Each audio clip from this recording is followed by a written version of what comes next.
Bismillahirrahmanirrahim. Assalamualaikum warahmatullahi wabarakatuh. Saya Prasanti Adriani. Hari ini kita akan belajar bersama tentang materi komunikasi pada pasien dengan kebutuhan khusus.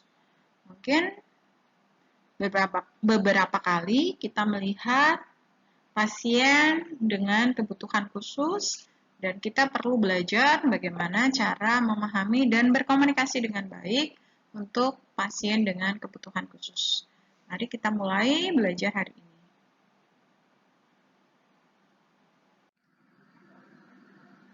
Gangguan komunikasi sering terjadi pada usia prasekolah. Hal ini mencakup gangguan berbicara 3% dan gagap 1%. Gangguan bicara yang terlambat ditangani adalah jika terjadi perubahan yang signifikan dalam hal tingkah laku, gangguan kejiwaan, kesulitan membaca, dan gangguan prestasi akademik termasuk penurunan prestasi di sekolah sampai dengan drop out. Sedangkan gangguan pendengaran bervariasi sekitar 5% dari anak usia sekolah dengan level pendengaran di bawah normal. Dari jumlah ini, 10-20% memerlukan pendidikan khusus dan sekitar sepertiga dari anak yang memiliki gangguan pendengaran bersekolah di sekolah biasa. 2/3 dari mereka memasuki pendidikan khusus atau sekolah luar biasa untuk tunarungu. Karakteristik anak usia lebih dari 2 tahun yang diidentifikasi sebagai anak dengan kebutuhan khusus karena mengalami gangguan komunikasi. Yang pertama, hanya dapat mengulang kata atau suara tanpa mampu menghasilkan kata atau kalimat sendiri. Yang kedua, hanya mengucapkan beberapa kata atau suara berulang-ulang. Yang ketiga, tidak dapat mengikuti petunjuk sederhana. Yang keempat, memiliki suara yang tidak biasa atau suara hidung. Kemudian yang kelima, lebih sulit dimengerti dibandingkan teman sebayanya. Yang keenam, anak dengan keterlambatan bicara dan bahasa memiliki berbagai karakteristik termasuk ketidakmampuan untuk mengikuti petunjuk, lambat dalam berbicara, kesulitan artikulasi, dan kesulitan dalam membuat kalimat.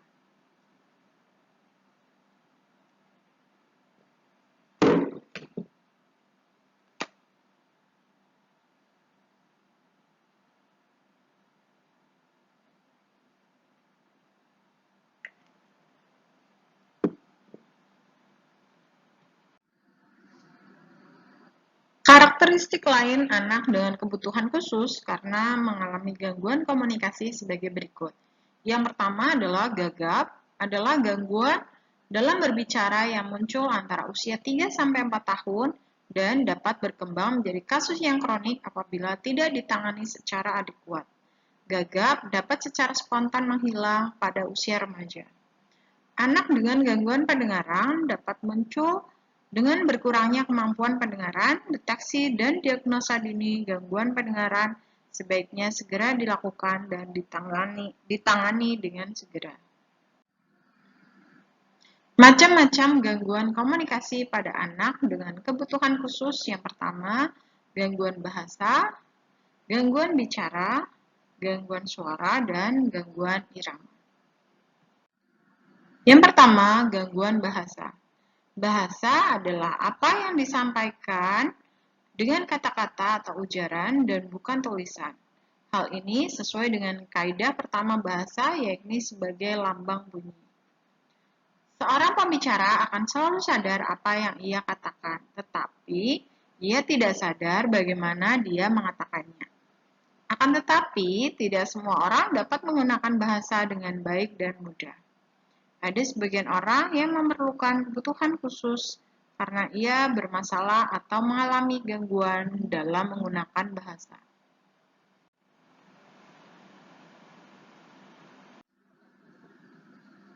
Gangguan bahasa merupakan salah satu jenis kelainan atau gangguan dalam komunikasi dengan indikasi klien mengalami kesulitan atau kehilangan dalam proses simbolisasi. Kesulitan simbolisasi ini mengakibatkan seseorang tidak mampu memberikan simbol yang diterima dan sebaliknya, tidak mampu mengubah konsep pengertiannya menjadi simbol-simbol yang dapat dimengerti oleh orang lain dalam lingkungannya. Gangguan ini adalah satu bentuk kegagalan klien dalam mencapai tahapan perkembangannya sesuai dengan perkembangan bahasa anak normal seusianya.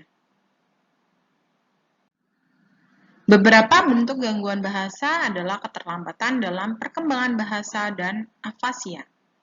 Yang pertama, keterlambatan dalam perkembangan bahasa. Keterlambatan perkembangan bahasa antara lain disebabkan keterlambatan mental intelektual, tunarungu, afasia kongenital, autisme, disfungsi minimal otak, dan kesulitan belajar. Anak-anak yang mengalami sebab-sebab tersebut terlambat dalam perkembangan kemampuan bahasa sehingga anak mengalami kesulitan transformasi yang diperlukan dalam komunikasi. Gangguan tingkah laku tersebut sangat mempengaruhi proses pemerolehan bahasa, di antaranya kurang perhatian dan minat terhadap rangsangan yang ada di sekelilingnya.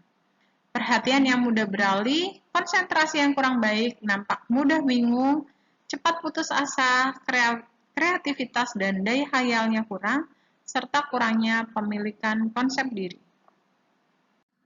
Yang kedua, keterlambatan dalam perkembangan afasia. Afasia adalah salah satu jenis kelainan bahasa yang disebabkan adanya kerusakan pada pusat-pusat bahasa di korteks serebri. Secara klinis afasia dibedakan menjadi 4. Afasia sensoris, yaitu kelainan yang ditandai dengan kesulitan dalam memberikan makna rangsangan yang diterimanya. Bicara spontan biasanya lancar, hanya kadang-kadang kurang relevan dengan situasi pembicaraan atau konteks komunikasi. Contoh afasia sensoris, seorang afasia dewasa akan kesulitan untuk menyebutkan kata buku walaupun di hadapannya ditunjukkan benda buku. Klien dengan susah menyebut busa, bulu, bubu. Klien tampak susah dan putus asa. Untuk afasia auditori, klien tidak mampu memberikan makna apa yang didengarnya. Ketika ditanya, apakah Bapak sudah makan? Maka jawabannya piring, meja, ya. Dia tidak bisa menjelaskan atau menyebutkan makan. Yang kedua, afasia motoris. Ini ditandai dengan kesulitan dalam mengkoordinasikan atau menyusun pikiran, perasaan, dan kemauan menjadi simbol yang bermakna dan dimengerti oleh orang lain. Bicara lisan tidak lancar, terputus-putus, dan sering ucapannya tidak dimengerti oleh orang lain. Apabila bertutur, kalimatnya pendek-pendek dan monoton.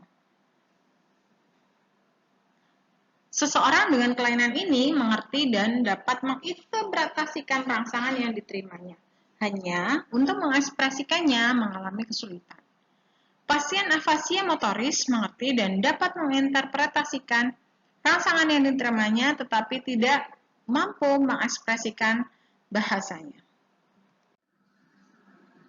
Contoh afasia motoris, seorang afasia dewasa berumur 59 tahun kesulitan menjawab, rumah Bapak di mana? Dengan menunjuk arah barat dan dengan kesal karena tidak ada kemampuan dalam ucapannya. Jenis afasia ini juga dialami dalam menuangkan ke bentuk tulisan. Jenis ini disebut dengan dysgraphia atau agrafia. Yang ketiga, afasia konduktif, yaitu kelainan ini ditandai dengan kesulitan dalam meniru pengulangan bunyi-bunyi bahasa pada ucapan, kalimat-kalimat pendek cukup lancar, tetapi untuk kalimat panjang mengalami kesulitan. Afasia amnestik, yaitu kelainan yang ditandai dengan kesulitan dalam memilih dan menggunakan simbol-simbol yang tepat. Umumnya, simbol yang dipilih yang berhubungan dengan nama, aktivitas, dan situasi yang berhubungan dengan aktivitas kehidupan. Contohnya, apabila mau mengatakan kursi, pasien akan menjadi kata duduk.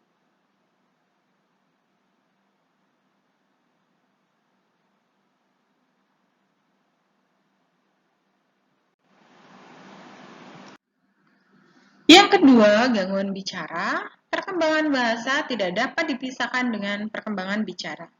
Perkembangan bahasa seseorang akan mempengaruhi perkembangan bicara.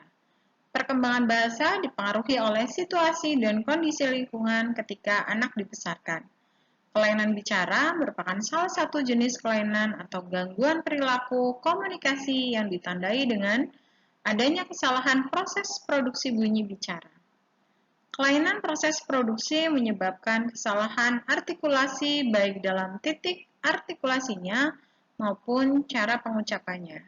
Akibatnya terjadi kesalahan seperti penggantian atau substitusi atau penghilangan. Penyebab gangguan bicara secara klinis yang pertama dysaudia adalah satu jenis gangguan bicara yang disebabkan gangguan pendengaran yang menyebabkan terjadinya kesulitan dalam menerima dan mengolah nada baik secara intensitas maupun kualitas bunyi bicara. Gangguan ini menyebabkan terjadinya pesan bunyi yang tidak sempurna dan mungkin salah arti. Pada anak tunarungu, kesalahan tersebut sering dipergunakan dalam berkomunikasi. Anak yang mengalami gangguan pendengaran cenderung bersuara monoton dan bernada tinggi. Tidak mengenal lagu kalimat, mana kalimat tanya, kalimat penegasan, dan tidak mengenal tanda seru dalam kalimat. Contohnya kata kopi, kopia, terdengar topi, kata bola, ia dengar pola. Umumnya, anak dengan dysaudia dalam berkomunikasi cenderung menggunakan bahasa isyarat yang telah dikuasainya.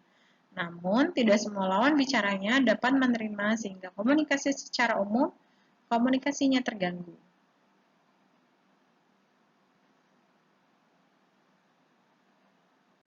Yang kedua, dislogia adalah bentuk kelainan bicara yang disebabkan oleh kemampuan kapasitas berpikir atau taraf kecerdasan di bawah normal. Kesalahan pengucapan disebabkan karena tidak mampu mengamati perbedaan bunyi-bunyi benda, terutama bunyi-bunyi yang hampir sama.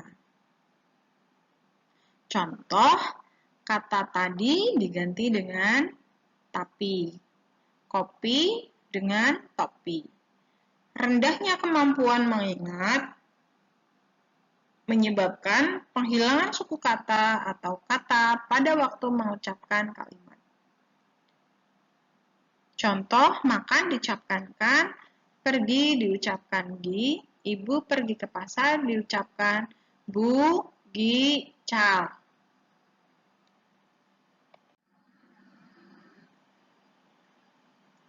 Yang ketiga, dysarthria diartikan jenis kelainan atau ketidakmampuan bicara yang terjadi akibat adanya kelumpuhan, kelemahan, kekakuan atau gangguan koordinasi otot, alat ucap atau organ bicara karena adanya kerusakan susunan saraf pusat. Gangguan ini disebabkan oleh beberapa keadaan yaitu akibat spastisitas atau kekakuan otot-otot bicara, lemahnya otot-otot organ bicara, gangguan koordinasi gerakan-gerakan fonasi, artikulasi dan resonansi, penurunan gerak dari otot-otot organ bicara terhadap rangsangan dari pusat atau korteks, dan kegagalan bicara karena adanya gerakan yang tidak disengaja. Gangguan-gangguan tersebut dapat mengakibatkan kesulitan bicara, keterlambatan, putus atau tidak adanya produksi suara, atau bicara dengan nada monoton. Kondisi ini sulit dipahami lawan jenis atau lawan bicara. Yang keempat, dysglosia mengandung arti kelainan bicara yang terjadi karena adanya kelainan bentuk struktur dari organ bicara. Kegagalan tersebut akibat adanya kelainan bentuk dan struktur organ artikulasi yaitu sumbing langitan, tidak sesuai konstruksi gigi atas dan gigi bawah, kelainan anomali yaitu kelainan atau penyimpangan atau cacat bawaan, misalnya bentuk lidah yang tebal, tidak tumbuh atau tali lidah yang pendek. Yang kelima, dislasia adalah gejala gangguan bicara karena ketidakmampuan dalam memperhatikan bunyi-bunyi bicara yang diterima sehingga tidak mampu membentuk konsep bahasa. Misalnya, makan atau menjadi atau kaman atau nakam.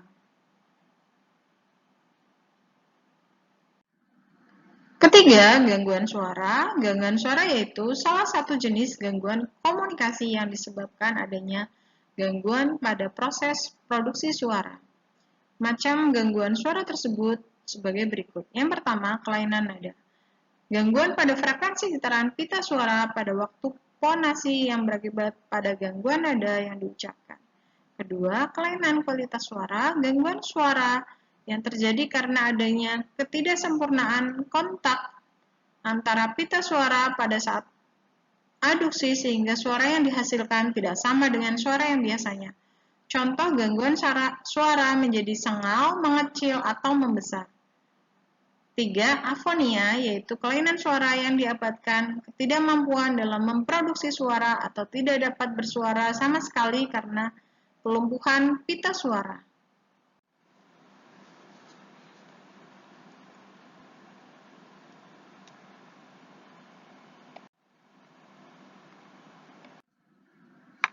Empat, gangguan irama. Gangguan irama adalah gangguan bicara dengan ditandai adanya ketidaklancaran pada saat berbicara. Antara lain gagap, yaitu gangguan dalam kelancaran berbicara berupa pengulangan bunyi atau suku kata, perpanjangan dan ketidakmampuan untuk memulai pengucapan kata, dan gangguan kelancaran bicara yang ditandai bicara yang sangat cepat, sehingga terjadi kesalahan artikulasi yang sulit dipahami dan dimengerti. Kesulitan bicara pada pasien atau anak dengan kebutuhan khusus perlu dikenali dan dipahami oleh perawat. Perawat harus berusaha memahami komunikasi pasien, bukan pasien yang harus memahami komunikasi perawat. Teknik dan strategi komunikasi pada anak dengan kebutuhan khusus, gangguan perilaku hiperaktif. Adanya gangguan spesifik pada kemampuan interaksi dan komunikasi pada anak autis atau hiperaktif memerlukan kemampuan perawat untuk memilih dan menggunakan strategi yang tepat untuk meningkatkan kemampuan anak dengan kebutuhan khusus.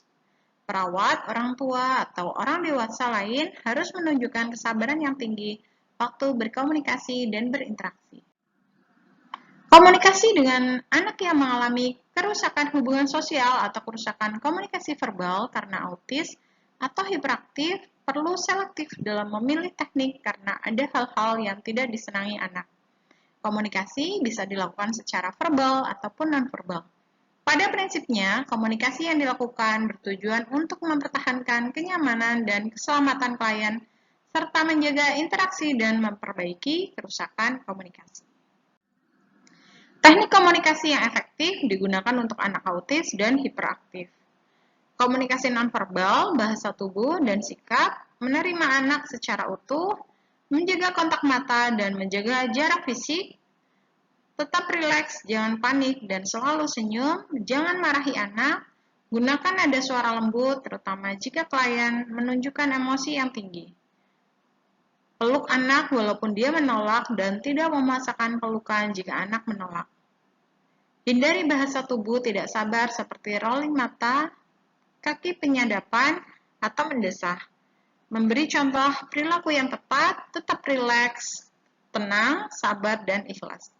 Bantu kesulitan anak, upayakan anak akan aman dari bahaya fisik, membantu meningkatkan adaptasi dan mekanisme coping anak. Kedua, komunikasi verbal dan teknik komunikasi yang digunakan.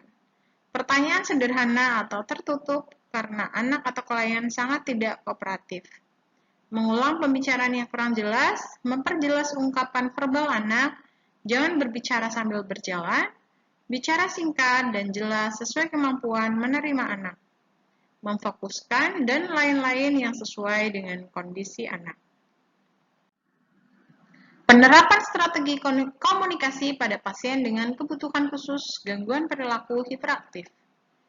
Melakukan komunikasi dengan anak kebutuhan khusus gangguan perilaku hiperaktif tidaklah mudah. Penerapan strategi komunikasi perlu dilakukan untuk mencapai hasil yang diharapkan. Berikut contoh penerapan strategi komunikasi pada pasien yang mengalami gangguan kebutuhan khusus atau gangguan perilaku hiperaktif. Ilustrasi kasus. Seorang anak laki-laki berusia 7 tahun diantar ibunya ke rumah sakit untuk konsultasi karena mencurigai adanya gangguan perilaku pada anak.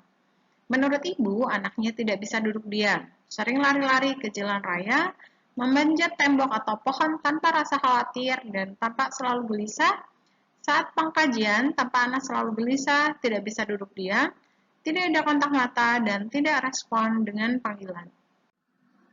Fase prainteraksi, Anda sebagai perawat sudah siap untuk melakukan pertemuan dengan orang tua dan anak. Anak sudah tahu permasalahan anak dan Anda telah mengidentifikasi diri akan kekuatan dan kelemahan sendiri. Kondisi klien tidak bisa duduk dengan tenang dan selalu gelisah, tidak ada kontak mata dan tidak berespon ketika dipanggil namanya. Menurut ibunya, anak sering memanjat tembok, pohon, atau lari ke jalan raya. Diagnosis keperawatan, kerusakan komunikasi verbal, dan risiko cedera fisik. Rencana keperawatan meningkatkan kemampuan anak untuk mengenal komunikasinya, meningkatkan kemampuan mengontrol perilaku, dan mencegah trauma cedera fisik. Tujuan asuhan keperawatan mampu mengenal komunikasi, tidak terjadi cedera fisik. Pelaksanaan komunikasi, fase orientasi, salam terapeutik, evaluasi dan validasi, dan kontrak. Selamat pagi sayang, Assalamualaikum, mengulurkan tangan, mendekatkan pada anak dan duduk di sampingnya. Respon klien tidak ada atensi, apa yang kamu rasakan sayang sambil memegang bahu anak. Respon klien tidak ada atensi, apa mau bermain dengan saya? Mana yang kamu suka sambil menunjukkan pilihan permainan yang sudah disediakan. Respon klien memilih bermain ular tangga. Main di sini saja ya, respon klien. Fase kerja terkait permainan bersama yang dilakukan, mengamati perilaku anak sambil bermain, sambil mengajak bermain bersama ibunya. Respon klien terkait permainan, apa kamu senang permainannya? Respon klien, kita lihat, lanjutkan kalau memang kamu senang. Fase terminasi, bagaimana perasaan kamu sekarang? Sambil memegang bahu anak, dikaji respon klien. Senang ya? Dikaji respon klien. Permainanmu sudah selesai ya, sekarang ayo duduk dekat ibu, nanti dilanjutkan di rumah bersama ibu. Selamat siang, meminta jabat tangan dengan anak. Kemudian mengkaji respon klien. Kesimpulan, kebutuhan khusus adalah suatu kondisi yang memerlukan pemahaman dan perlakuan secara khusus pada pasien atau anak yang mempunyai keterbatasan atau kelainan tertentu. Secara umum, ada 4 macam bentuk gangguan komunikasi, yaitu gangguan bahasa, gangguan bicara, gangguan suara, dan gangguan irama. Gangguan bahasa merupakan salah satu jenis kelainan atau gangguan dalam komunikasi dengan indikasi klien mengalami kesulitan atau kehilangan dalam proses simbolisasi yang mengakibatkan seseorang tidak mampu memberikan simbol yang diterima dan sebaliknya, tidak mampu mengubah konsep pengertiannya menjadi simbol-simbol yang dapat dimengerti oleh orang lain. Afasia adalah salah satu jenis kelainan bahasa yang disebabkan adanya kerusakan pada bahasa di korteks cerebri. Secara klinis, afasia dibedakan menjadi afasia sensoris, afasia motoris, afasia konduktif, dan afasia amnestik. Gangguan bicara, perkembangan bahasa tidak dapat dipisahkan dengan perkembangan bicara. Perkembangan bahasa seseorang akan mempengaruhi perkembangan bicara. Kelainan bicara merupakan salah satu jenis kelainan atau gangguan perilaku komunikasi yang ditandai dengan adanya kesalahan proses produksi bunyi bicara. Kelainan proses produksi menyebabkan kesalahan artikulasi baik dalam titik artikulasinya maupun cara pengucapannya. Akibatnya terjadi kesalahan seperti penggantian atau substitusi atau penghilangan. Secara klinis, kelainan bicara dapat dibedakan menjadi beberapa jenis, yaitu disaudia, dislogia, dysarthria, displosia, dan dislalia. Gangguan suara yaitu salah satu jenis gangguan komunikasi yang disebabkan karena adanya gangguan pada proses produksi suara, meliputi gangguan nada, kelainan kualitas suara, dan afonia. Gangguan irama yaitu gangguan bicara dengan ditandai adanya ketidaklancaran pada saat berbicara, antara lain gagap, dan gangguan kelancaran bicara. Gangguan perilaku hiperaktif adalah gangguan yang karakteristiknya berfokus pada ketidakadaan perhatian atau gangguan pemusatan perhatian dan komunikasi. Klien selalu bergerak dan tidak bisa diam. Gangguan dalam komunikasi verbal ataupun nonverbal pada anak hiperaktif meliputi ketidakmampuan berbahasa menggunakan kata-kata, tidak dimengerti orang lain, menggunakan bahasa tubuh, dan hanya dapat berkomunikasi dalam waktu singkat. Perlu selektif dalam memilih teknik karena ada hal-hal yang tidak disenangi anak. Komunikasi bisa dilakukan secara verbal ataupun non-verbal. Pada prinsipnya, komunikasi yang dilakukan bertujuan untuk mempertahankan kenyamanan dan keselamatan klien serta menjaga interaksi dan memperbaiki kerusakan komunikasi. Terima kasih untuk pertemuan hari ini. Mohon maaf apabila ada salah. Wassalamualaikum warahmatullahi wabarakatuh.